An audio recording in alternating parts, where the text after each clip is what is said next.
శ్రీమాత్రే నమః. లలితా సహస్రనామ శ్లోకాలను గురించి 101 నుంచి 110వ శ్లోకం వరకు ఈరోజు తెలుగులో అర్థం తెలుసుకుందాం. ఈ 10 శ్లోకాల్లో ప్రత్యేకించి ఏమని వివరిస్తున్నారు అంటే, అమ్మవారు ఎక్కడెక్కడ ఉంటున్నారు, ఏ ఏ రూపాల్లో ఉంటున్నారు, ఏ ఏ శక్తులతో కలిసి ఉంటున్నారు, ఎలాంటి రూపంలో ఉంటున్నారు అని చెప్తూ అమ్మవారికి ఇష్టమైనటువంటి ప్రసాదాలని గురించి కూడా ఇందులో వివరిస్తున్నారు. ఇప్పుడు మనం శ్లోకాల్లోకి వెళ్దాం. కాళరాత్యాది శక్త్యౌఘ వృత స్నిగ్ధౌదన ప్రియ మహావీరేంద్ర వరద రాకిణ్యంబ స్వరూపిణి. ఇది 101వ శ్లోకం. దీనికి అర్థం ఏంటంటే, కాళరాత్రి మొదలైనటువంటి శక్తుల చేత అమ్మవారు చుట్టబడి ఉన్నారంట. ఇక్కడ కాళరాత్రి అనేటువంటి దేవత కాళీమాతగా మనం చెప్పొచ్చు. రుద్రునికి సంబంధించినటువంటి తామస శక్తి. ఈవిడికి తపస్సు మీద ఆసక్తి కలిగి సకల లోకాలను సంహారం చేసింది. దీనికే కాళరాత్రి అని పేరు వచ్చింది. ఈవిడికి అంటే ఇక్కడ కాళరాత్రితోటి మొదలుపెట్టి కంఠాది వరకు 12 శక్తులు అమ్మవారి పద్మపత్రంలో చుట్టుకుని ఉంటాయంట. ఈ లోపల అమ్మవారు ఉంటుంది అని వివరిస్తున్నారు. నేతితో కలిపినటువంటి అన్నం ఈవిడికి చాలా ఇష్టమంట. భక్తులు అనేక విధాలుగా స్తుతిస్తే వరాలను ఇస్తూ ఉంటుందంట. ప్రహ్లాదుడు, దేవేంద్రుడు వంటి వారికి కూడా ఈవిడ వరాలను ఇచ్చింది. ఈవిడ ఇక్కడ రాకిణీదేవి అనే స్వరూపంలో ఉంటుంది అని చెప్తున్నారు. 102వ శ్లోకం చూస్తే, మణిపూరాబ్జ నిలయ వదనత్రయ సంయుత వజ్రాధికాయుధోపేత డామర్యాది బిరావృత. అంటే మణిపురంలో అమ్మవారు ఉంటారు. ఈవిడ 3 ముఖాలతో ఉండి వజ్రము మొదలైనటువంటి 4 ఆయుధాలని 4 చేతుల్లో ధరించి ఢామరి నుంచి ఫట్కారిణి వరకు కలిగినటువంటి 10 శక్తులతోటి ఆవిడ చుట్టబడి ఉంటారు అని ఇందులో వివరిస్తున్నారు. ఇదే ఈ శ్లోకానికి అర్థం. ఇప్పుడు 103వ శ్లోకాన్ని చూస్తే అమ్మవారి యొక్క రంగుని గురించి ఈ శ్లోకంలో చెప్తున్నారు. రక్తవర్ణ మాంసనిష్ట గుడాన్న ప్రీతమానస సమస్త భక్త సుఖద లాకిన్యంబ స్వరూపిణి. అంటే అమ్మవారు ఏ వర్ణంలో ఉన్నారు అనే దాన్ని గురించి చెప్తున్నారు. అమ్మవారు ఇక్కడ రక్తవర్ణంలో ఉన్నారు. మాంసాన్ని ఆవిడ ఇష్టపడుతూ ఉంటారు. అలాగే బెల్లం అన్నము అంటే చాలా ఇష్టంగా ఉంటుంది. సమస్త భక్తులకు సుఖాన్ని ఇస్తూ ఉంటుంది. లాకినీదేవి స్వరూపంలో అమ్మవారు ఉంటుంది అని ఇక్కడ ఈ శ్లోకానికి అర్థం. 104వ శ్లోకాన్ని చూస్తే, స్వాధిష్టానాంబుజగత చతుర్వక్త్ర మనోహర శూలాధ్యాయుధ సంపన్న పీతవర్ణాతి గర్విత. అంటే అమ్మవారు స్వాధిష్టానంలో 6 దళములు ఉండేటువంటి పద్మంలో ఉంటారు.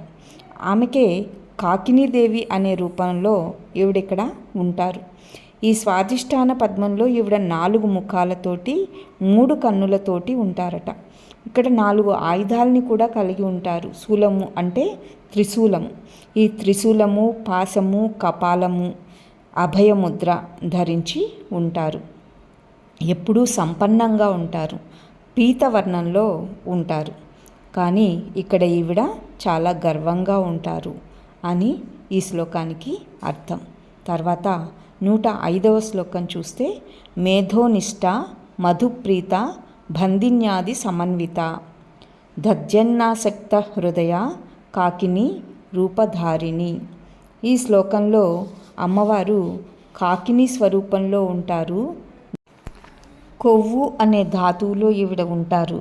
అంటే తేనె అంటే ఈవిడికి చాలా ఇష్టంగా ఉంటుంది. అలాగే మద్యాన్ని కూడా ఈవిడ చాలా ఇష్టపడుతూ ఉంటారు. బందిని నుంచి లంబోష్టి వరకు ఉండేటువంటి 6 యోగినులు ఈమె ఉండేటువంటి స్వాధిష్టాన పద్మదళంలో చుట్టూ కూర్చుని ఉంటారు. పెరుగన్నం అంటే ఈవిడికి చాలా ఇష్టముగా ఉంటుందట. కాకినీదేవి రూపాన్ని ధరించి ఈవిడ ఉంటారు అని ఈ శ్లోకంలో వివరిస్తున్నారు. తర్వాత 106వ శ్లోకం, మూలాధారాంబుజారూఢ పంచవక్త్రాస్తి సంస్థిత అంకుశాది ప్రహరణ వరదాది నిషేవిత. ఈ శ్లోకంలో అమ్మవారు మూలాధారంలోని 4 దళాల పద్మంలో సాకిని అనే యోగిని రూపంలో 5 ముఖాలతో 3 కన్నులతో పొగరంగు అంటే ధూమ్ర రంగుతోటి కలిగి ఎముకల్లో ఉంటూ 4 చేతుల్ని కలిగి అంకుశము, కమలము, పుస్తకము, జ్ఞానముద్ర అనే 4 ఆయుధాలు ధరించి వరదాదేవి నుంచి సరస్వతీదేవి వరకు ఉండే యోగిని దేవతలు 4 చేత చుట్టుకొనబడి ఉంటుంది. పెసరపప్పు అన్నంతో కలిపిన పులగాన్నం ఈమెకి చాలా ఇష్టం. మద్యం మత్తులో ఆనందపడుతూ ఉంటుంది. సాకినీదేవిని ఇలా ధ్యానించాలి అని ఈ శ్లోకంలో చెప్తున్నారు. తర్వాత 107వ శ్లోకం చూస్తే ముగ్ధౌదనాసక్త చిత్త సాకిన్యంబా స్వరూపిణి ఆజ్ఞాచక్రాబ్జ నిలయ శుక్లవర్ణ షడానన. పెసరపప్పుతో కూడినటువంటి అన్నం అంటే ఆమెకి చాలా ఇష్టమట. సాకినీదేవి స్వరూపంతో ఈవిడ ఉంటుంది. ఆజ్ఞాచక్రంలో ఈవిడ ఉంటారు. అలాగే హాకినీదేవి అనే యోగిని రూపంలో ఈవిడ ఉంటున్నారు.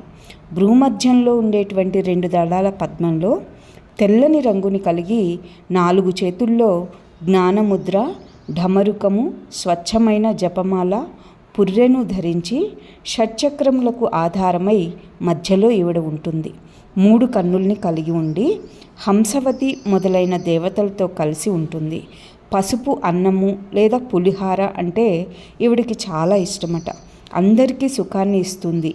ఇలాంటి హాకినీదేవికి నమస్కారము అని వివరిస్తున్నారు. తర్వాత 108వ శ్లోకం మజ్జా సంస్థ హంసవతి ముఖ్యశక్తి సమన్విత హరిద్రాన్నైక రసిక హాకిని రూపధారిణి. మజ్జ అనే ధాతు అంటే ఎముక లోపల ఉండేటువంటి గుజ్జుని మజ్జ అంటారు.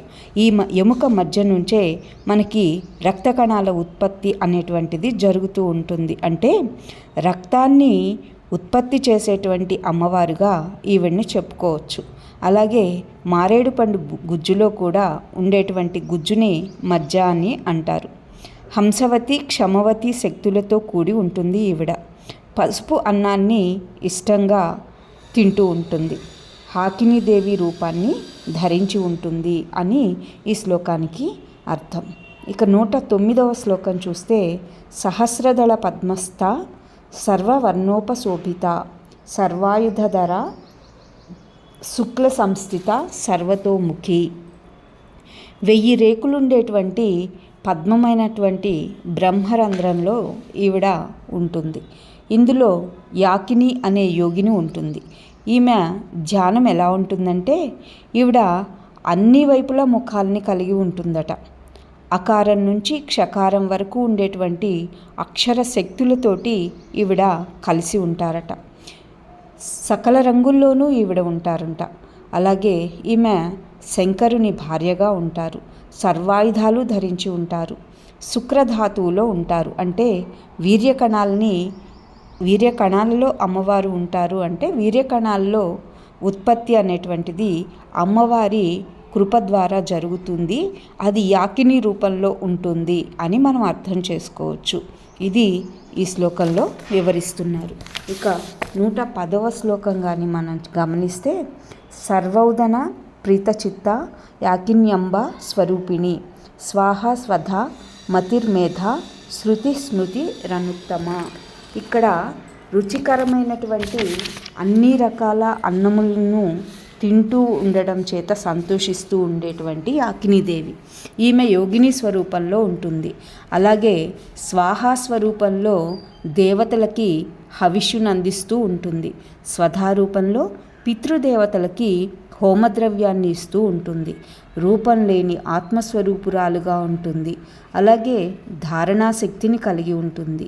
ఈవిడ సకల వేద స్వరూపురాలు, మన్వాది స్మృతి స్వరూపురాలు, అన్నింటికంటే ఉత్తమమైనది, సహజ ఐశ్వర్యంతో స్వతంత్ర ఆలోచనతో ఉండేది అని ఈ శ్లోకానికి అర్థం.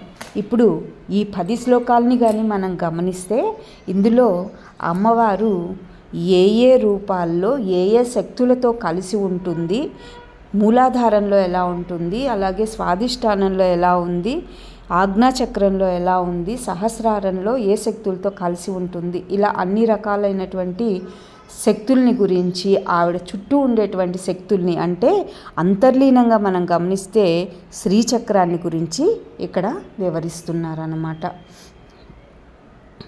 అలాగే ఆవిడికి ఇష్టమైనటువంటి నైవేద్యాలను గురించి కూడా ఇందులో చెప్తున్నారు. ఇదే ఈ 10 శ్లోకాలకి అర్థం.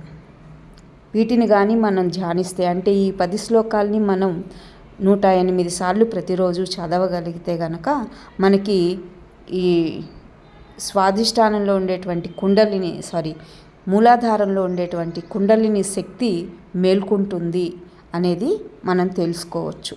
నమస్తే.